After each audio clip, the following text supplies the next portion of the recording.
Why, hello there. How are you doing? Do I know you? Yeah, I thought so. You don't know me either.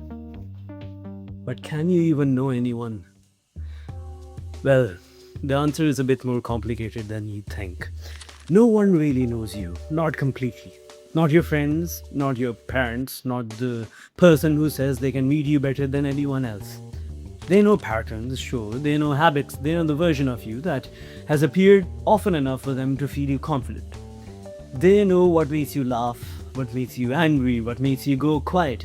But that is not the whole you, is it? That is just the part of you that has been visible under the conditions they have witnessed. And the uncomfortable part is, you do not fully know yourself either.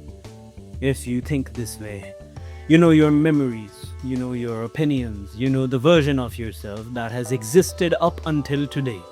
But you do not know every version of you, because life has not introduced you to every version yet. You do not know who you would become under every kind of loss, power, humiliation, temptation, or grief. You have an idea, obviously. You have a story about yourself. Everyone does, but a story is not proof. A person says, I would never do that. And maybe they're right. But maybe they have also never been placed in the exact situation where that part of them would have to wake up. That is the frightening thing about being human. There are rooms inside you that you have never entered because life has never handed you the key or the opportunity to do so. You think you are patient until you are tested by delay. You think you are humble until you are praised. You think you are loyal until loyalty costs something. You think you are brave until fear is not theoretical anymore. Psychology kind of, backs this up as well, which is annoying because it means this is not just a poetic thought you can ignore.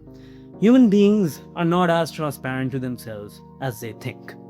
There's research suggesting that people often do not have direct access to the deeper reasons behind their own choices.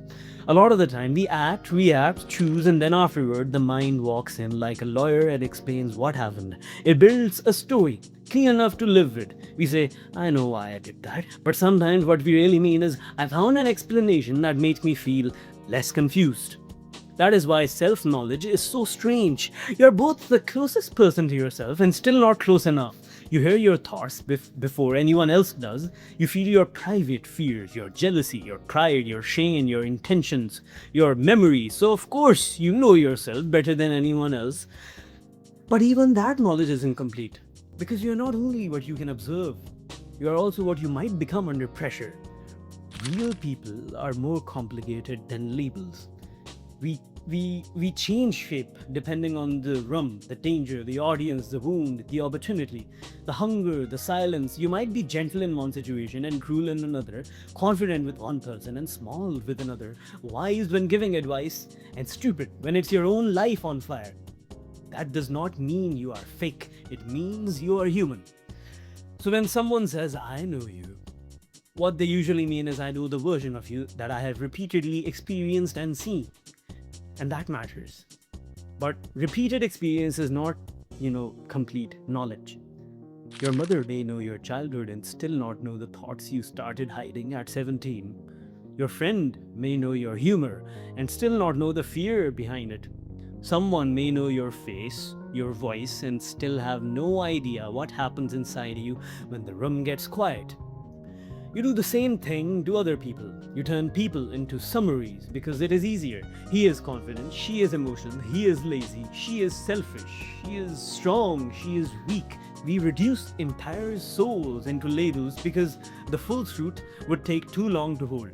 But every person you pass is carrying a private world you will never fully enter, shaped by memories you did not see, prayers you did not hear, fears they never explain, and tests you do not know they survived. Maybe that is why complete knowledge of a person was never meant to even belong to people.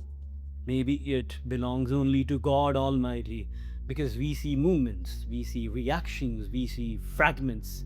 Even when we look at ourselves, we are still looking from inside time, emotion, and confusion. But God sees the whole thing, the visible and the hidden, the action and the intention, the version you were, the version you are, the version you could become, and the version you would become in situations this life never gave you and will never give you. So maybe the point is not to fully know yourself, because maybe it is impossible. Maybe the point is to stay humble, to stop pretending your current self is the final evidence, to stop pretending other people are as simple as the role they played in your life, to keep meeting yourself with honesty, without worshipping your own explanations, to keep meeting others gently without acting like the little you know is the whole truth. Because no one really knows anyone, not completely, and you do not know who you are. You know who life has allowed you to meet so far.